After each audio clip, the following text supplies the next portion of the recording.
বন্ধুরা, আজ আমরা পৌঁছে যাব অতীতের পাতায়, কারণ আজ আমার বুক রিভিউ এমন একটি বই নিয়ে যেটি এক কথায় অসাধারণ।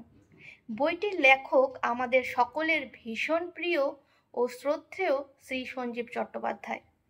আর বইটির শিরোনাম গুপ্ত বৃন্দাবনে। বাঁকুড়ার বুকে বিষ্ণুপুর। একসময় মল্ল রাজারা এখানে গড়ে তুলেছিলেন স্বপ্নের এক রাজপাট। সেই রোমাঞ্চকর ইতিহাস উঠে এসেছে অসাধারণ লেখনীতে।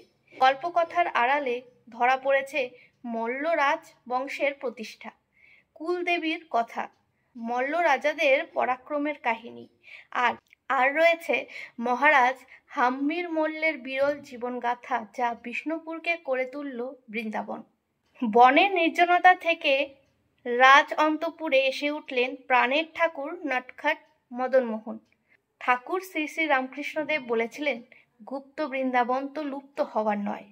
পত্রভারতীর পরিবেশনায় কমলা গীতা বাণী প্রকাশনী থেকে প্রকাশিত গুপ্ত বৃন্দাবনে সঞ্জীব চট্টোপাধ্যায়ের অসামান্য লেখনীতে জীবন্ত হয়ে উঠেছে বিষ্ণুপুরে হারিয়ে যাওয়া ইতিহাস। ভিডিওটি কেমন লাগলো অবশ্যই কমেন্ট করে জানাবেন এবং লাইক, কমেন্ট, শেয়ার।